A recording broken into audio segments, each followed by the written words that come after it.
সম্মানিত ভিউয়ার্স, আমরা আমাদের লাইফে কম বেশি সবাই কোনো না কোনো সময় ডায়রিয়ায় আক্রান্ত হয়েছে। এটা একটা খুবই কমন কন্ডিশন, কিন্তু এই ডায়রিয়ার ম্যানেজমেন্ট করতে যে আমরা অনেকেই ভুল করি। আমরা পেশেন্টদের কিছু এডুকেশন দিয়ে থাকি যখন ডাক্তারের চেম্বারে আসে বা হসপিটালে আসে, কিন্তু পেশেন্টদের এন্ড থেকেও কিছু এডুকেশন থাকা উচিত, মিনিমাম এডুকেশন, যেগুলো থাকলে রোগ প্রতিরোধ করা বা প্রতিকার করা অনেকাংশেই সহজ হয়। সো এরকম এডুকেশনগুলোই আমি আপনাদের দেওয়ার চেষ্টা করছি, যেগুলো পেশেন্ট যদি আগে থেকে জেনে থাকে, সেই অনুযায়ী যদি মেনে চলে, তাহলে রোগ কন্ট্রোল করা বা প্রতিরোধ করা অনেক ক্ষেত্রেই সহজ।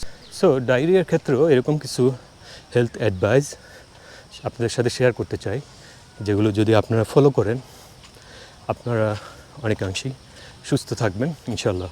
বিভিন্ন কারণে ডায়রিয়া হতে পারে, আপনার খাওয়া দাওয়ায় অনিয়ম হলে হতে পারে, কোনোভাবে যদি ইনফেকশাস এজেন্ট আমাদের শরীরে প্রবেশ করে, সাইড ইফেক্ট হিসেবেও ডায়রিয়া হতে পারে।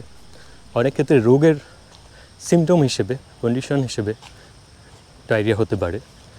তো আমরা সচরাচর যে ধরনের ডায়রিয়া ফেস করে থাকি, এগুলো অধিকাংশ ক্ষেত্রেই হচ্ছে infectious diarrhoea. So infectious diarrhoea, যেটা মোস্টলি 14 দিন পর্যন্ত হয়ে থাকে, আর এর চেয়ে বেশি হলে সেটা আমাকে নন ইনফেকশাস ডায়রিয়া বলে থাকি। সো আমরা সচরাচর যেই ধরনের ডায়রিয়াগুলো ফেস করে থাকি, most of the cases infectious diarrhoea, এবং মোস্ট অফ দ্য টাইম এগুলো উইদিন 10 ডেজে ভালো হয়ে যায়। সো আপনার যেটা করতে হবে এই সময়ে সবচেয়ে ইম্পর্টেন্ট যেটা, সেটা হলো রিহাইড্রেশন। যেহেতু ডায়রিয়ার মাধ্যমে শরীর থেকে পানি এবং ইলেকট্রোলাইট লস হয়, আমাদের কিন্তু সেইটা রিপ্লেসমেন্ট করা সবচেয়ে জরুরি, এবং এটাই হলো main stay of the treatment ডায়রিয়ার ক্ষেত্রে। কিন্তু আমরা অনেকগুলো মেল প্র্যাকটিস করে থাকি, বিশেষ করে অ্যান্টিবায়োটিক খেয়ে থাকি, অ্যান্টিবায়োটিক ফার্স্ট প্লেসে খেয়ে থাকি। ইভেন অনেকে আমরা ওরসেলেন খাই না, কিন্তু শুধু অ্যান্টিবায়োটিক খেয়ে থাকি। কখনোই এটি করবেন না। অ্যান্টিবায়োটিক এমন একটি জিনিস যেগুলো আপনার ডক্টরের শরণাপন্ন হয়ে নিশ্চিত হয়ে খাওয়া প্রয়োজন, কারণ অ্যান্টিবায়োটিক রেজিস্ট্যান্সি এটা খুবই কমন হয়ে গেছে। আমরা এত বেশি অ্যান্টিবায়োটিক খেয়েছি, রিসেন্ট যে স্টাডিগুলো আসতেছে সেখানে দেখা যায় যে অ্যান্টিবায়োটিক রেজিস্ট্যান্সি, দ্যাট মিনস আপনার আর অ্যান্টিবায়োটিক কাজ করছে না। সো যত্র অ্যান্টিবায়োটিক খাবেন না। আর ডায়রিয়ার ক্ষেত্রে অবশ্যই ওরসেলেন খাবেন। আপনার আধা লিটার পানিতে 1 প্যাকেট ওরসেলেন মিক্স করে খাবেন। বাচ্চাদের ক্ষেত্রে আমরা ওয়েট অনুযায়ী খেতে বলে থাকি, অর্থাৎ কারো যদি 10 কেজি ওজন হয়ে থাকে বাচ্চার, তাহলে 10 চা চামচ, হ্যাঁ, বানানোর নিয়মটা একই, আধা লিটার পানিতে 1 প্যাকেট ওরসেলেন, কিন্তু বাচ্চাদের ক্ষেত্রে ওজন অনুযায়ী তত চা চামচ। চামচগুলো হচ্ছে ওষুধ খাওয়ার যে চামচ, 1 চামচে 5 ml, সেই অনুপাত। আর পরিষ্কার পরিচ্ছন্নতা বজায় রাখবেন, পর্যাপ্ত পরিমাণ তরল খাবার খাবেন, ফ্রেশ খাবার খাবেন, বাইরের খাবার খাবেন না। আর একটু ধৈর্য ধরবেন, আপনার প্রস্রাব ঠিক আছে কিনা সেটা খেয়াল রাখবেন। প্রস্রাব কমে যাওয়া মানে হচ্ছে আপনার পানি শূন্যতার ঘাটতি আছে। সো ডায়রিয়া হলে আপনি ইভেন ডাক্তারের কাছে আসার আগেই ওরসেলেন খাওয়া শুরু করবেন। সো এটার জন্য আপনার ডক্টরের পরামর্শ লাগবেন।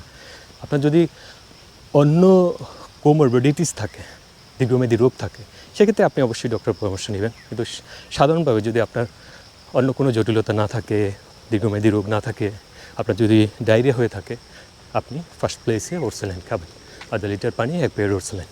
সো তাহলে আপনার শরীরে দুর্বলতা তৈরি হবে না, পানি শূন্যতা তৈরি হবে না, এবং আপনি যদি খুব বেশি পরিমাণ ডায়রিয়া আক্রান্ত হন এবং খুব কম পরিমাণ সেই অনুপাতে রিহাইড্রেট করেন নিজের বডিকে, তাহলে কিন্তু অ্যাকুট কিডনি ফেলিয়ারের মতো মারাত্মক কমপ্লিকেশন হতে পারে।